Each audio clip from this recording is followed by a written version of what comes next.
Novembro Azul é um movimento mundial que acontece durante esse mês para reforçar a importância da prevenção e do diagnóstico precoce do câncer de próstata. Quem está aqui comigo para falar mais sobre esse assunto são os especialistas Augusto Barbosa Reis, urologista, e o oncologista André Murad. E nós estamos ao vivo nessa quarta-feira.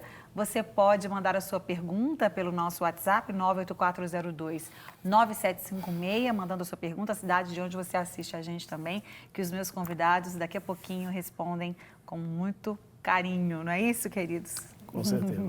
Muito obrigada mais uma vez por terem vindo, é uma honra ter vocês. E a gente vai, antes de começar a nossa conversa, assistir uma entrevista. Vamos ver. Aliás, um VT. Existe uma história de que o homem não tem o hábito de ir ao médico. O problema é que muitas doenças poderiam ser prevenidas se eles procurassem o serviço de saúde com mais frequência. Mas será que isso é um tabu? Ou o homem anda realmente meio desleixado com a saúde? Bom, é isso que nós vamos descobrir agora. Tem um hábito assim de ir ao médico? Tenho. Vou sim. Sim, faço check-up de 6 em 6 meses. Não, com muita frequência não, mas quando eu preciso mesmo. Não tenho o hábito de rotina, mas sempre por demanda, né? Tem uma demanda, eu vou. Não. E por quê? Tempo. O que você acha de campanhas como a campanha do Novembro Azul, que volta a atenção todo para o cuidado com a saúde masculina? Porque ainda existe um tabu de que o homem não cuida da saúde. Eu acho que sempre que tem campanha a gente tem que participar, né?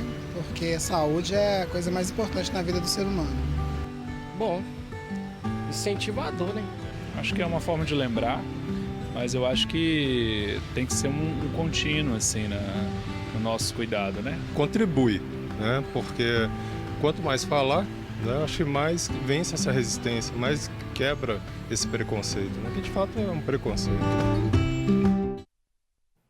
Muito bom, muito bem. Então, vamos ver se realmente os nossos especialistas de hoje, o que eles estão percebendo, se os homens estão procurando mais, fazendo mais seus check-ups, cuidando mais da saúde. E aí, o que vocês estão percebendo aí no consultório? As pessoas continuam, principalmente os homens, continuam procurando só pela demanda, só quando precisa, só quando sentem alguma dor ou quando sentem algum incômodo?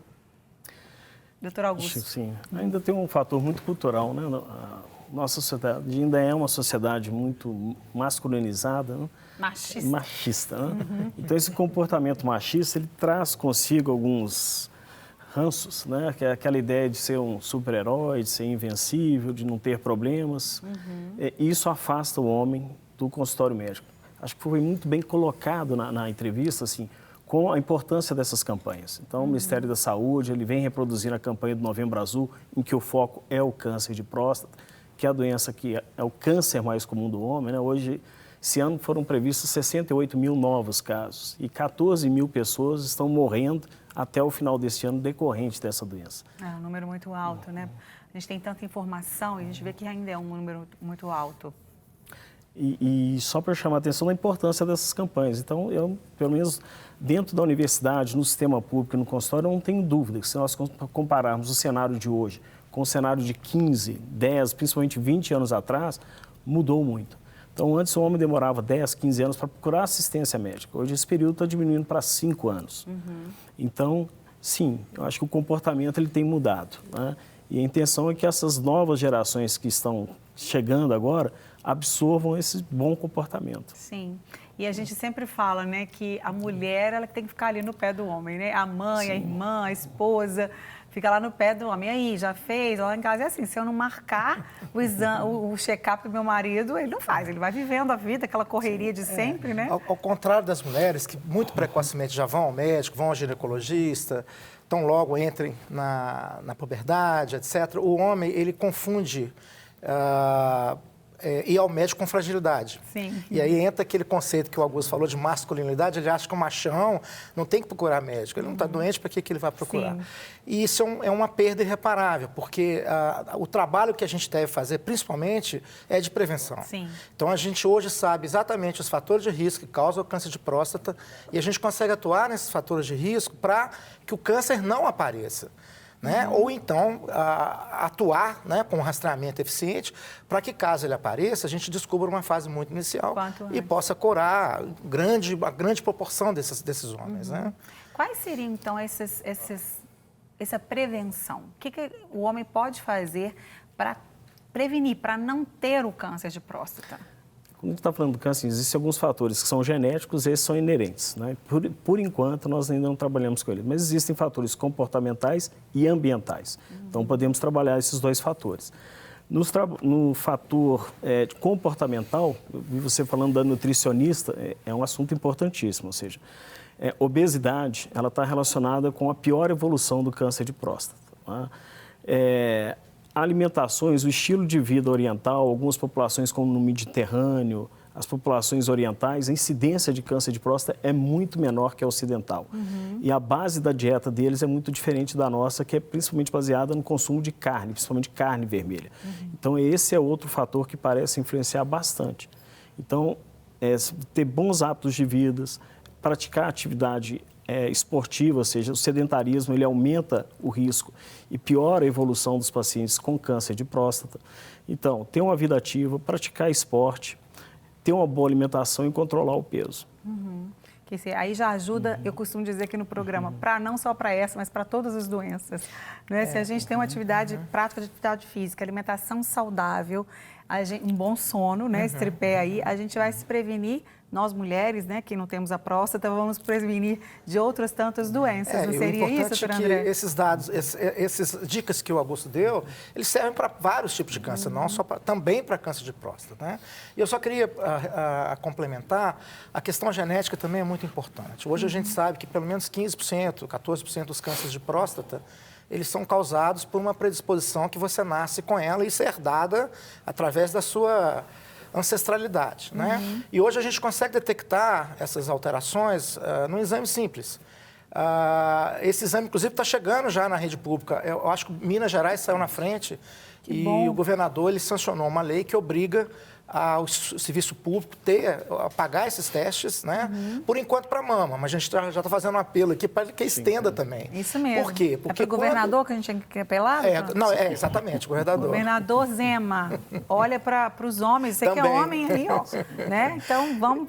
Ele já liberou para as mulheres. Liberar essa lei aí também para os homens. E isso é muito importante pelo seguinte, quando a pessoa nasce com essa predisposição, tem alguns genes, BRCA1, BRCA2, principalmente o BRCA2.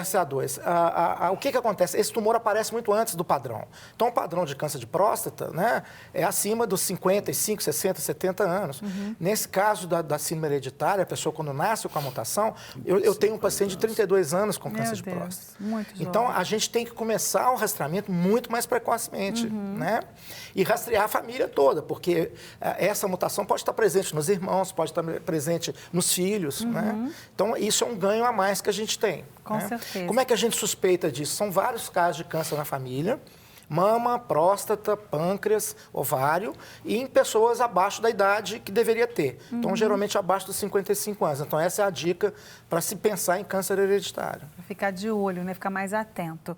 Doutor Augusto, quando é preconizado os exames, o check-up, por exemplo, desse homem que vai fazer o exame de toque, o exame de PSA, quais seriam esses exames que eu só estou citando aqui? E qual é a idade que ele tem que começar, fora essa, né, que o doutor André disse, que ele tem que começar cada vez mais cedo, que ele tem uma histórico na família, aquele homem que não tem, que vai fazer o seu check-up? O André foi muito preciso ao colocar a idade de 50 anos. Né? Assim, quando eu vou fazer uma prevenção, eu tenho que tratar um fator que vai ser evitável. Ou seja, eu não vou evitar o câncer, mas eu vou fazer um diagnóstico precoce e tratá-lo antes que ele comprometa a sobrevida desse indivíduo, né? Para que ele não viva menos por conta desse câncer, não morra desse câncer. Então, a idade ideal para o homem é a partir dos 50 anos. Agora, existem algumas populações de risco que são importantes. Então, o André frisou bem, né, a questão do BRCA2, a gente ainda não faz o rastreamento genético, mas existem duas populações que nós temos que tomar muito cuidado. Uma são aqueles que têm familiares com câncer de próstata. Se o meu pai tem câncer de próstata e o pai do Dr. André não tem, a minha chance é 4 vezes maior do que a dele. Se meu irmão e meu pai tiveram câncer de próstata, eu tenho 6 vezes mais chance do que ele de desenvolver um câncer de próstata. Então, nesses pacientes, a gente sugere que a prevenção comece a partir dos 40, 45 anos. E outra população que a gente tem que estar com um olhar muito especial são os negros. Né? Existem vários... No Brasil, os estudos ainda são confusos, mas alguns estudos, principalmente norte-americanos, já mostram que a população negra, ela usualmente inicia a doença na idade mais precoce e tem uma evolução pior. Então, o ideal seria começar antes dos 50 anos, entre os 45 e 50 anos de idade. Ok. Bom, vamos ver algumas fotos sobre o câncer, algumas fotos do câncer de próstata. Ali está mostrando, né? Vocês podem comentar. Então, está mostrando ali a bexiga, né? Que é onde a urina fica guardada, quando dá aquele aperto que a gente sente a bexiga cheia atrás do osso, que é o pubis, e o canalzinho da urina saindo, que vai sair no pênis. Então, quando ele logo que ele sai da bexiga e antes de chegar no pênis, tem um órgão ali, que é a próstata. Tá? Então, a gente vê que a próstata é um órgão bem interno. É por isso que o médico tem que fazer o toque. Né? Eu não consigo palpar a próstata pela barriga. Né? Então, eu tenho que acessar a próstata e a maneira mais, perto, né? mais próxima que eu consigo senti-la é exatamente através do toque retal, é pelo reto. Que ela tem íntimo contato com o reto. E ali estão mostrando os estágios, né? E é interessante que vocês vão ver que tem uma manchinha amarela no estágio 1, essa manchinha ela cresce, na 3 ela cresce e no estágio 4 ela está avançada. Sim. Então isso é o câncer. Então o que chama atenção?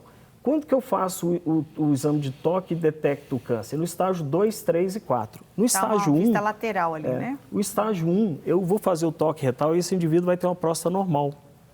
Mas como que eu vou fazer a identificação desse tumor? Para nossa sorte, a gente tem um marcador que se chama PSA, que é um antígeno prostático específico, que ele é produzido na próstata, ele tem uma variação na produção dele quando o indivíduo tem um câncer, que permite que o médico consiga suspeitar da presença desse câncer, fazendo, além do toque, um exame de sangue. Então, hoje nós recomendamos, né, que seja feita a dosagem, então, no sangue dessa substância, que é um antígeno prostático específico, que juntamente com o toque vão auxiliar no diagnóstico do câncer de próstata. Sim, então são exames complementares, né? A pessoa Exatamente. Não pode... eu fiz um exame de sangue, PSA tá ok, que é fugir do exame de toque, né? A gente ainda não falou de um fator importantíssimo aqui relacionado do câncer. A idade é inexorável. Ou seja, eu sei que com 50 anos eu vou ter uma chance de ter câncer de próstata, mas com os 64 anos a minha chance vai ser maior ainda. E aos 80, 90 anos ela vai ser maior, mas talvez com 90 anos esse câncer não é tão preocupante. Então, não é porque eu fiz o exame esse ano, né, que eu estou autorizado a nunca mais realizá-lo. Então, é importante conversar com o seu médico, porque ele vai avaliar o seu risco, a cor da pele, né, a história da família, o valor desse PSA, alterações da próstata, e ele, junto com você, ele vai, então, programar o próximo exame. Então, a importância de se ter o controle é essencial. Só acrescentando, Márcia, o toque retal, ele está fora de discussão. O toque retal, costumo dizer, eu dou aula de semiologia, né? Há 30 anos, eu falo com os alunos. É obrigação do médico saber fazer o toque retal. Não precisa ser urologista, nem oncologista, nem proctologista. Com o toque retal, você dá uma série de diagnósticos, não só da próstata, mas de toda aquela parte ano-retal, o reto, fissura, hemorroida, pólipos e câncer, inclusive câncer de reto também. Então, o exame de toque retal ele é importantíssimo, ele tem que ser feito naturalmente. E não adianta os homens acharem que isso vai ferir a masculinidade. Muito pelo contrário, o homem másculo é aquele que se cuida. Sim, né? Com certeza. É essencial e é tão rápido, né, para aqueles que ficam com medo, né? É tão rápido e como o doutor Augusto colocou no começo da nossa conversa, as mulheres elas vão desde cedo no ginecologista, que é muito pior. Muito pior. Muito pior. Mesmo agora que você já tem filho, já é casado, tem filho, é um aparelho que é introduzido ali. O exame ginecológico é muito mais complicado, você usa espéculo e as mulheres estão muito tranquilas, ninguém reclama. Por que os homens têm que reclamar? Exatamente. Então, e fora que a gente já aguenta muito mais coisa, né? A gente que engravida, a gente que amamenta, graças a Deus, porque é maravilhoso, mas a gente tem cólica a vida inteira, né? Praticamente, todo mês ela está ali avisando. Então, os homens não podem reclamar. Viu, homens aqui, ó? Estão novinhos ainda, né? Mas tem que ficar de olho, né? E ficar sempre atento. Bom, quando se descobre o câncer precocemente, qual é primeiro tratamento, digamos assim? Primeiro passo? Deixar a cirurgia para o cirurgião, que é o especialista. Ou seja, que boa notícia. Ele descobriu o tumor numa fase inicial. Então, por que boa notícia? Eu lembro quando eu fazia residência, quando a gente fazia um diagnóstico de câncer, 80% desses pacientes eles já tinham um câncer já avançado. Hoje inverteu. Quando os meus residentes fazem um diagnóstico de câncer no paciente, de próstata, 80% deles estão numa fase que a gente chama de localizada, que era aquela primeira figurinha e a segunda figurinha em que a bolinha amarela estava pequenininha na próstata. Então, isso quer dizer o quê? Se eu conseguir retirar essa próstata ou usar uma fonte para irradiar essa próstata, eu consigo tratar esse câncer também em 80% das vezes, ou seja, o indivíduo ele vai estar curado. Essa é a maior importância. Então, por que nós insistimos tanto no controle, no exame periódico? Porque é dessa forma, caso ele tenha um câncer de próstata, ele tem uma chance, uma probabilidade muito alta de ser livre desse problema, uma vez diagnosticado e tratado. Antes de eu perguntar para você sobre a questão da oncologia em si, do tratamento oncológico, doutor Augusto, quais seriam os sintomas? Porque os homens podem estar preocupados assim, e aí, o que eu estou sentindo que pode me dar uma pista? Assim, Desculpa. É aí que mora o perigo. Né? Assim, se você me pergunta qual o sintoma de um tumor de próstata, se ele for avançado, ele vai trazer dor, vai trazer sangue na urina, né? Vai trazer obstrução da urina, ele não consegue urinar, ele vai ter dor óssea. Mas o câncer no início, qual é o sintoma que ele tem? Nenhum. O que é perigoso, né? O que acontece é que a próstata, ao longo da vida, ela aumenta de tamanho. E como nós vimos, o canal da urina passa dentro dela. Então, algumas vezes ela cresce e comprime, aperta aquele canal da urina. Então, o indivíduo começa a ter alterações da forma de urinar. Demora para começar a urinar, o jato de urina fica fino, tem que ir toda hora no banheiro, né? Tem que parar o carro para urinar quando não seria um momento adequado. Mas isso é sinal de câncer de próstata? Não, isso é sinal de crescimento da próstata. Então, usualmente, um tumor, na sua fase inicial, ele não traz nenhum sintoma perceptível para o paciente. Até porque ele nasce na periferia da próstata, então demora bastante tempo. Quando ele chega a obstruir, é porque ele geralmente está bastante avançado. Né? Então, aí que está, porque o homem, às vezes, como alguns falaram lá, procura o médico só quando está precisando de alguma coisa. Então, essas doenças silenciosas... Essa é a pior hora de procurar o médico, é quando está com sintoma. Né? E essas doenças silenciosas, elas são muito perigosas, né? Então, é complicado. Doutor André, eu creio que, assim, quando a pessoa recebe uma notícia, mesmo você falando, né, que boa notícia foi no estágio inicial, é só da metade da notícia que foi boa, né? Claro que ele quis dizer. Você está com um tumor, não é uma boa notícia, mas foi no comecinho, aí sim, uma boa notícia diante da outra, que não é tão boa. Mas qualquer pessoa que recebe essa notícia fica muito abalada, a família fica muito abalada. No princípio são muitas dúvidas, e agora, e aí? E os homens, acho que ficam muito preocupados com eventuais sequelas que eles possam ficar, né? A questão da urina, da potência, da ereção e tudo.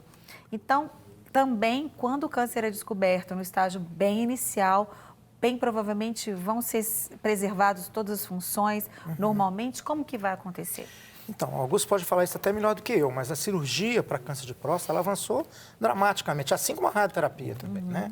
Então, a possibilidade, né, Augusto, de ter essas complicações, como impotência, por exemplo, elas estão extremamente minimizadas. Acho que você pode até citar a estatística disso, Augusto. Acho que os dois maiores temores são a disfunção erétil, né, que é a impotência, e perder o controle da urina, ficar incontinente, ter que usar fralda.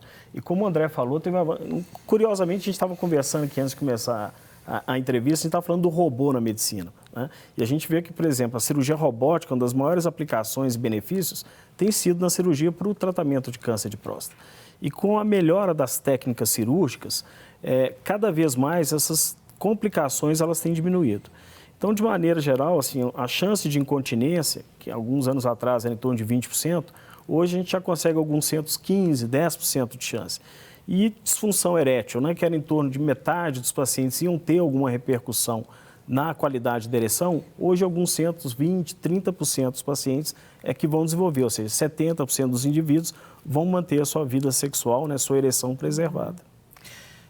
Pode falar. Não, isso só para completar. Então, realmente, assim, as pessoas enxergam o câncer como um tabu, uma sentença de morte. Isso não é verdade. A gente hoje faz muito pelos pacientes. E, às vezes, quando chega um paciente ainda com doença localmente avançada, que não é totalmente localizada, muitas vezes não cabe a cirurgia, a gente consegue também tratar, né? Hoje a gente faz uma combinação de tratamento hormonal, a gente abaixa os níveis de testosterona, porque o tumor de próstata, ele se alimenta... E a gente faz uma radioterapia. Então, a gente consegue também um índice razoavelmente bom de cura. Mesmo, é lógico que não é o ideal, mas nos casos localmente avançados, a gente consegue tratar e resolve uma boa parte deles. A doença metastática a gente avançou muito também. Quando já tem principalmente metástase nos ossos, hoje a gente tem o tratamento hormonal de terceira geração, que a gente fala, que são bem mais potentes do que os antigos e causam um pouco menos de efeitos colaterais, embora ainda haja. Então, por exemplo, o tratamento hormonal ele acaba gerando impotência sexual, disfunção erétil, etc. E, além do tratamento hormonal, hoje a gente avançou muito também a questão da quimioterapia e estão chegando, por isso que eu falei do teste genético, porque hoje a gente já vai começar a ter drogas que vão atacar especificamente essas mutações.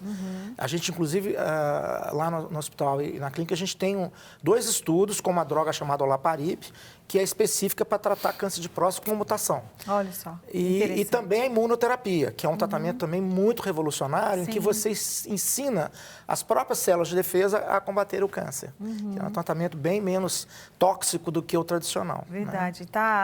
Está sendo muito utilizado com grande sucesso, né? Sim. A imunoterapia. Bom, a gente já falou, vocês já falaram sobre fatores de risco, mas a gente tem tela ali para o pessoal visualizar e manter mais vivo ainda na memória. Então, ali vocês podem comentar também com a gente mais uma vez, por favor.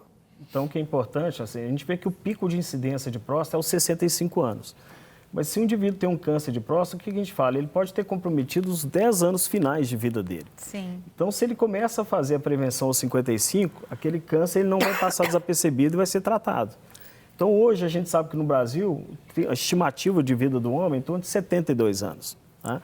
Então, com isso, você fazendo uma avaliação, começando próximo dos seus 50 anos, se você tem um azar de ter um câncer de próstata, você não vai ter a sua sobrevida, ou seja, o seu tempo de vida comprometido, né? Porque você tem acesso a tratamentos eficientes. Olá, meu nome é Davidson do Barreiro, Belo Horizonte. Gostaria de saber se o câncer de próstata atrapalha na fertilidade. Beijo para você, querido. Davidson, sua pergunta é muito interessante. Não só o câncer de próstata, mas a maioria dos cânceres. Um dos sinais, hoje a gente vê a infertilidade como um marcador de saúde. Então, homens que são inférteis são mais predispostos a ter doenças cardiovasculares e doenças oncológicas. Então, sim, infertilidade parece ter uma relação com doenças oncológicas, ou seja, com cânceres. Bom, vamos lá para Lúcia, da cidade de Carrancas, Minas Gerais. Qual é a causa do câncer de próstata? Obrigada, Deus abençoe vocês. Obrigada a você, Lúcia. Deus abençoe você também. Beijo. Então, a gente fala que o câncer de próstata ele é multifatorial. Tem vários fatores. Então, começam com os fatores genéticos, hereditários. O ingresso é a unha ali, a unha. Ah, perfeito. Então, começamos com os fatores genéticos, né? A pessoa já herda uma predisposição. As questões familiares. A raça, né? O Augusto falou muito bem, pessoas de raça negra têm uma tendência a ter mais câncer de próstata, esse câncer geralmente é um pouco mais agressivo, e os fatores ambientais, principalmente má alimentação, a gente falou bastante sobre isso, alimentação rica em gordura animal, proteína animal, gordura trans, alimentos processados, enlatados, embutidos, artificialmente conservados, excesso de quitandas, de padaria, né? E pobre em alimentos naturais, verduras, legumes, frutas, grãos, carne branca. Né? E também a obesidade. A gente sabe hoje que a obesidade causa vários tipos de câncer e concorre para um prognóstico pior. E também o sedentarismo, né? As pessoas que são sedentárias. Então, vamos praticar exercício físico, vamos manter o peso ideal e vamos nos alimentar muito bem e vamos procurar um médico para fazer a prevenção e o rastreamento. Joia. Bom, eu quero fazer mais 2 perguntas rapidamente para vocês responderem um pouco mais rápido, por favor, porque o nosso tempo voa, que pena. Meu nome é Roberto, tenho 62 anos, meu PSA sempre foi irregular. Há 11 anos fiz até biópsia e deu tudo certo. Tenho baixo nível de testosterona. Pergunto, aplicar injeções de testosterona é indicado no meu caso? Sou de São Paulo, capital. Obrigado. Eu não sei se é ele que pergunta, eu não posso comer tomate por causa da gastrite. Qual outro alimento posso substituir que tem licopeno? Um beijo para você, Roberto, para todos vocês paulistas. Uma pergunta dificílima, né? Assim, se o seu PSA está irregular, como o doutor André falou, a testosterona, às vezes, ela pode promover um crescimento do câncer. Então, esse é um assunto que hoje está em discussão na medicina, ou seja, a gente sabe que nem todo indivíduo com câncer de próstata ou com risco de ter câncer de próstata, se a testosterona dele está baixa, talvez o risco do câncer dele acontecer seja pior. Então, esse caso ele tem que ser avaliado com muito cuidado com o seu urologista. Ok. Vamos lá. O pastor Ronaldo do Junco do Seridó, na Paraíba, manda um alô para minha esposa Verônica, que está aniversariando hoje, e para os meus filhos Tiago e Thalita. Beijo, Verônica. Parabéns para você, querida. Um beijo para o Tiago, para a Thalita e para você também, querido pastor Ronaldo, lá de Junco do Seridó, Paraíba, terra boa. Nunca fui lá, mas deve ser uma terra muito boa. Vamos lá, toda vez eu escuto um barulho que está ligando o microfone, aí... Bom, Márcia brilhando como sempre, parabéns pelo programa cheio de informações importantes em todas as áreas. Um beijo para você, obrigada, querida. É a Sônia daqui de Belo Horizonte. E ela pergunta o que fazem as células tumorais crescerem? Beijo, Sônia. As características genéticas. Todo câncer ele é genético. Então, nós temos genes que freiam o crescimento da célula e genes que aceleram. O que acontece no câncer? Perde-se o freio, né? As células passam a multiplicar e aqueles genes que deveriam controlar, eles deixam de controlar. E aí, essa célula se imortaliza, ou seja, ela esquece de morrer, começa a multiplicar e começa a invadir outros tecidos, sangue, etc. Não quer ficar um segundo por fora da nossa programação?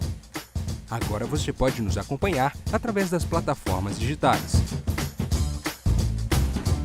Não perca tempo, acesse, curta e siga-nos. Fique por dentro de tudo o que acontece por aqui. Rede Super, inspirando você.